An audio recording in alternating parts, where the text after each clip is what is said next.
Hi, everybody.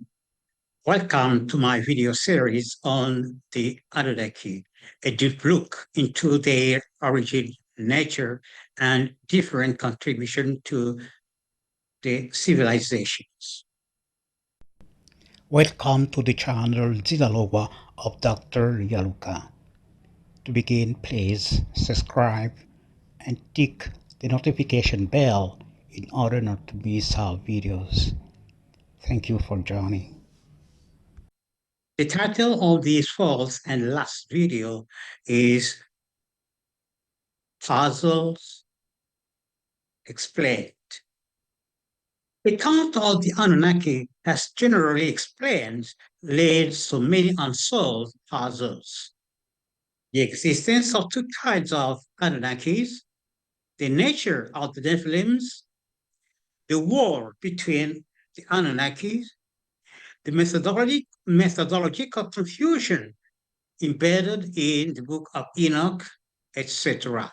We are going to handle those puzzles in this video. Our approach in this series of video was to explain the accounts of the Anunnaki by starting from the oldest and more scientific account of creation that offered by nature, thanks to the Kemetic cosmological argument. Thanks to this approach, a new perception has been brought to the different accounts of the Anunnaki. Based on the same approach, let us resolve the many unsolved puzzles in the accounts of the Anunnaki. Existence of two kinds of Anunnaki. As we have seen in the previous videos, there is a difference between the account of the Baganda of Uganda, the myth of Kintu, showing the advent of the first solar civilization, and the account of the book of Enoch, explaining the advent of divine judgment, the flood, and the apocalyptic conclusion of the first lunar civilization. Both accounts allude to two different kinds of Anunnaki. Moreover, Anunnaki simply means the children of heaven, or according to Sitchin, those who came on earth from heaven.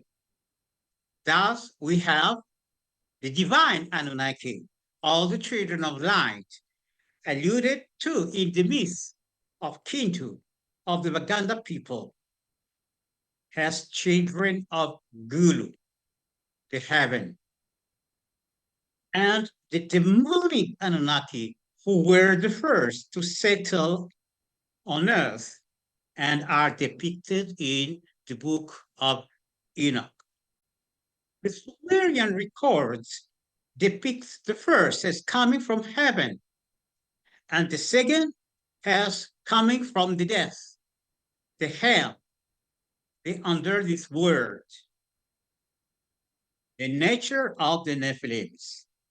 The legacy of the group of Anunnaki will be the apparition of giants, Nephilims, through their contact with the humanoid, those who accepted the light brought by the Creator, but not in all its effulgence. Though many see the term giant as alluding to physical stature, I more see in this term the intellectual stature and the technological achievement that ensues. For instance, the building of the pyramids. As we have seen, the divine Anunnaki brought the first solar civilization. The great stature of this civilization is the mastery of nature through the control of the spirits of nature, the Bisimbi. Through the impulse of gods, the children of light, this civilization is marked by the highest intelligence that human being can achieve, and which is the communion with divine spirits. Secondly, the highest religion, which is an exact science. And thirdly, the highest technology, the most efficient one, the cheapest one, and the more environmental friendly. This is the civilization of giants, as seen in the unequaled progresses of ancient Egypt and African traditional culture. Since these progresses are based on a paradigm, it cannot say lunar thought demeans them as witchcraft or magic. The demonic Anunnaki, on the other hand, will inspire a materialistic science and technology that will eventually lead humanity on the verge of self-destruction, as seen in World War II. This is a civilization of materialistic giants whose science is based on the indemonstrable belief that reality is material, and whose religion is a mere system of belief rather than a science. The war between Anunnaki. Thanks to the Kemetic cosmological argument, it became obvious that creation as perceived in African traditional religion is characterized by the descent of a creator on the temporal plane, followed by a later descent of the children of light. This double process persists down to the creation of the earth. We have seen, thanks to the cosmological argument, that a stage of chaos resulted from the initial cohabitation of humanoids and the demons in the same subplane after their refusal of the full brightness of the light wrought by the creative being. Therefore, the war between the Anunnaki is in reality the war between the demons and the children of light that descended on the chaotic subplane to settle the confusion. This war settled the chaos by condemning the demon to a state of potential existence called in Black tradition underneath life. Methodological confusion in the book of Enoch. There are three kinds of descent from the heaven or the holy word of the ancestor according to the KØNGO cosmograph. Firstly, the fall. It is a clockwise descent caused by the misuse of free will. This deprives the children of God of the manifest expression of the Logos. Secondly, the descent of the divine beings, the creators. This descent is impelled by divine law. This descent is also clockwise. These beings limit willingly their perspective, but they don't lose the manifest expression of the Logos. And at last, the initiatory descent in Mpemba, the holy word of the ancestors. Going from the west to the east, this counterclockwise descent entails becoming as a little child and the purification of thoughts. The initiates abandon a vile personality to become a Malungila, an Osiris, a manifest child of Nzambi, God. According to these three descent, it is impossible for the children of light to descend to accomplish evil, because their descent is impelled by divine law.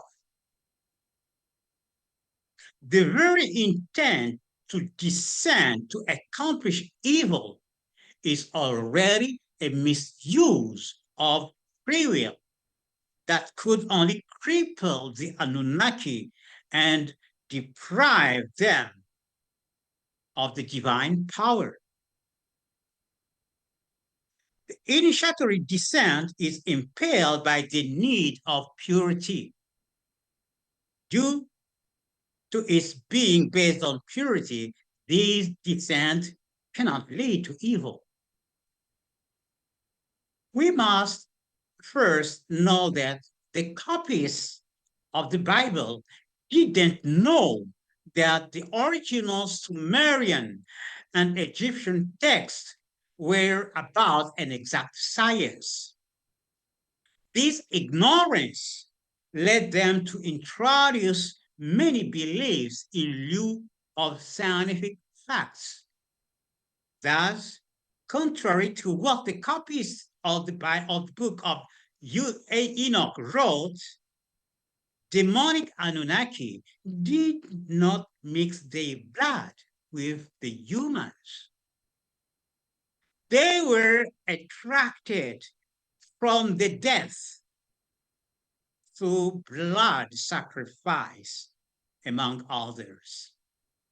We learn, for instance, in Journal d'une démonologue, Journal of a Demonologue, that Moloch or Molech is a biblical demon who demanded during worship child sacrifice by fire.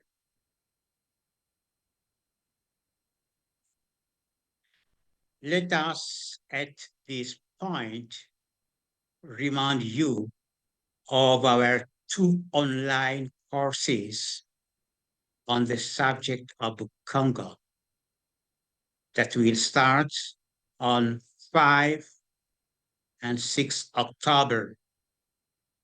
The checkout links can be found in the description. Everybody is welcome.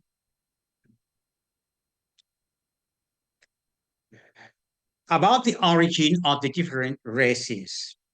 We know that the two events of the origin of creation, the descent of a creator or of a divine being, and the descent of children of light, continue to mark the manifestation of lower planes of existence until through the creation of the earth. According to chromatic science, the children of light were black, since it is the only color that absorbs light without reserve as they did. This black nature of the children of light is conferred by the Sumerians. God created black heads, they used to say. In Bantu languages, the word head and the expression human being have the same consonant value, which is MT. In the same logic, the demons were white. The only color that repels all light, as they did. Anunnaki are not aliens. Thanks to the chaotic cosmological argument, we have learned that the notion of the universe has a greater extension in African traditional culture, has to include the earth, its cosmos, and beyond its cosmos, the seven heavens. In other words, the seven heavens are not part of our cosmos. Thus, the divine Anunnaki coming from heaven are not aliens from our cosmos. Recent DNA researches prove that at this lower level, the humanoid separated into two groups, the Homo sapiens and the Neanderthal and Denisovans. Mingling their blood with the Homo sapiens, the Black Anunnaki gave all the hoods of Black people found in Africa and led it to the erection of the first solar civilization. From Africa, the Homo sapiens went throughout the world and interbreeded with the other races so that 98% of the ancestry of non-African population are from Africa. Sub-Saharan Africans have no Neanderthal DNA, while modern Eurasian have 3.4 to 7.9 Neanderthal DNA. The Neanderthal and the Denisovan evolved gradually toward humanity from a Neph-like shape. They reached humanity thanks to the interbreeding with the African Homo sapiens. From that mixing came the Anatolian and the Yamnayas, who along with African hunter-gatherers form the present population of Europe. To conclude, people often ask me questions about the frightening power of the devil described in the book of Enoch. In reply, I tell them it is normal for the materialistic civilization whose extreme faction is based on the power of the demonic Anunnaki to seek to understand and to explore more of these evil power. However, the Black civilization, based on the original contribution of the divine Anunnaki, should, on the contrary, attribute all power to God and seek more of this understanding. Now, we cannot at the same time attribute all power to good and to evil. Thus, the important thing for us Black people is to understand the divine omnipotence and realize that the devil has only the power people attribute to him due to their ignorance of the omnipotence of Zambi Ampungu Tulendo the Most High. This position for us is wisdom and protection. Thank you. If you enjoyed this video, please like it and share. More on this subject can be found on my books available at Amazon.